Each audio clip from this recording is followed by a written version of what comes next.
Hugh Jackman, Tim Gunn and Paul F. Tompkins. Now, Paul, I know you were very nervous. I think we all were, but you in particular, about what to wear tonight, knowing Tim Gunn was on. Oh. Yes. I am a bit of a clothes horse, and I am used to being the nicest dressed person in the room.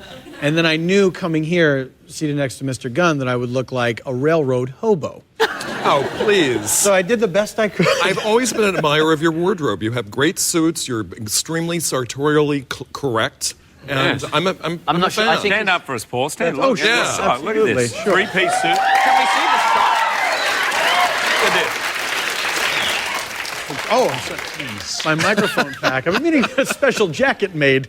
And these So are, you these have are socks octopi from my wife, yes, that have... They're great.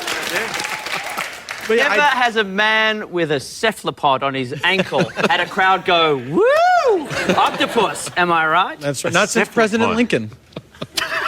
That's true. That was just for us. That was nice, though. I liked it. Now, Hugh, I'm afraid I just opened this can of worms. Don't do it. We have do it. mentioned this before. Don't. You We have and not I. in America. No. We have not mentioned Where this are we before. But going? Hugh and I got our first... oh, no, not your first break on television, but my first break on television Yes. was on a show called In Fashion, Yes. which you hosted. Yes. So, Tim, I hate to bring this up, but we had two men who knew nothing about fashion on a Yeah. fashion program. To be fair, Tim, I was playing the role of the layman, of Okay. the average Joe, saying, whoa, Melissa, what is a hemline? You know, and over to Melissa. Those are She's good. in the audience tonight. Melissa Hoyer? She's in the audience tonight. You are kidding me. That's a... Melissa, Oh my what is a God. headline? We're going to get holding people for years. Hello, darling.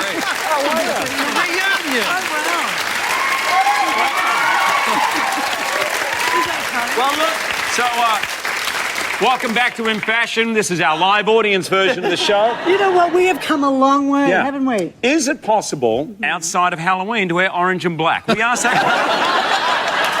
Well, you know, I am from Australia. we have talked about this on the show before, and the best part is we've never had any footage. Oh, But now, we're on the network that show was that on. apparently burned it for me as a gift. But So we have some footage here of you, Melissa, and dare I say it, me, oh my God. from like 1997. Oh, I know! I'm only joking, we don't really. good. No, we do. Here it is. What are you doing there? Well, I have made a beautiful bouquet for my Valentine. Oh, that's Lovely. lovely. But what happens on Valentine's Day if you actually don't have a date? Well, we send out our reporter Rove to get a few expert tips on how to find romance on the most romantic day of the year. Valentine's Day. I'm single, all alone, and I've got nothing to do. I know! I'll have a twister party.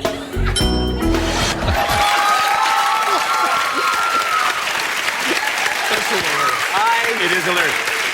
By the way, I've never told you this, but it was actually that show that got me Wolverine. The producer saw it and went, that guy, he's... That guy surrounded by giant flowers. Why? Well, yeah, but so that, far I was gonna away. say, what was that? Thank God. Like we're spying on these people having this conversation. That was in my contract, no close-ups. And I have to be behind many bushes. Tim, as someone who works on a fashion program, what would be your review of our work? And remember, we are here in the room. I would call it use amateur hour. arresting. Now, I was transfixed. Tim, you are known for your fashion, but you too have badly dressed skeletons rattling around in your closet, correct? Many. May I show a photo of you from 1975? I'm game. Let's have a look at Tim when fresh. You look like you're. Look at this. Were you in Napoleon Dynamite? I'm the original Napoleon Dynamite. I am. So, where? It's like you knew how you were going to react to that photo in the future. That was the expression on your face like, No, it was- I am going to regret seeing was this. grim. It was from the 70s. It was a grim decade, I have to say, fashion-wise. It really was. It was being, challenging. as we mentioned before, you were from a family with an axe-wielding FBI agent in the house. How was it for you to say, I want to be in fashion? Fashion came after me, to be really honest. I mean, I was at Parsons, I was teaching, I was an administrator, and as an administrator, I was associate dean, and I would say about myself that I'm a Mr. Fix-It, otherwise known as a pooper scooper, and I would go into places within the college and university that needed fixing. And our fashion program was in a period of crisis, and it ended up becoming a 7.5-year gig for me. And it was my catalyst for having to learn about this industry and straighten myself out when it came to fashion. So it's all fairly new to me in the last 11 years of my life, really. So I had a transformation and a kind of epiphany. Oh, right. Well, I guess, Hugh, you had a similar thing when you were growing up because you wanted to be a dancer. Like, you're from a sporting family but wanted to be a dancer. Yeah. And everybody said it was a sissy thing to do. Oh, that old. I went to see Billy Elliot and I was like, damn, I wish I'd been Billy Elliot, but I wasn't. Yeah, right. I had a teacher who said, oh, Hugh, I was probably 11. He said, you should do dancing lessons. They don't have dancing lessons at school, so go and do them. I was like, great, I love dancing. So I went home, told my dad. He was like, great. And my brother overheard and went, oh, dancing? What a sissy. And I went, what? I think he used the word poof, and I kind of didn't know what it was at the time. And I was like, but I could tell it was bad. So that was it. I just basically said, oh, don't worry, Dad. Don't worry, I'm fine. And then forgot about it. And when I was 18, my dad took my brother and I to see 42nd Street. And my brother came up to me at interval and he said, I'm really sorry. I said, for what? And he said, years ago I said, don't be... He said, you should be up there doing it. I was such an idiot and you were an idiot for listening to me. So you should go and do it. And so I started right there. But you have to say, things must happen for a reason, because look at you now. So, yeah, things happen for a reason. But that's a lot of pressure Well, on an I kind of... 11-year-old.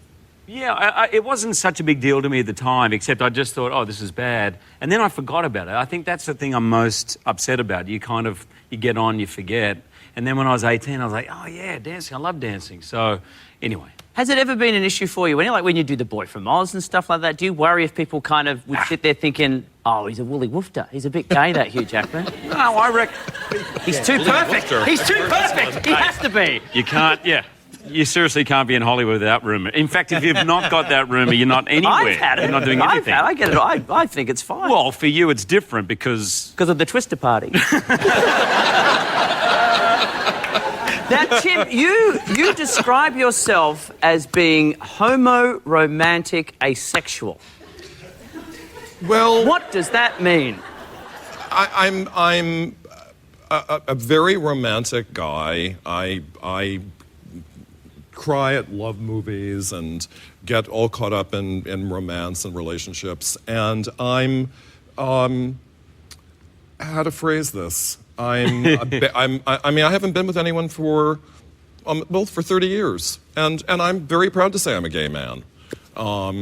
And I'm really not looking for anyone, and I'm very happy. I couldn't be happier.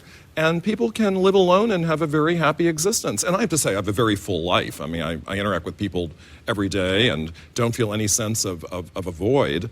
But that's a very accurate phrase. Oh, well, I got it from you. But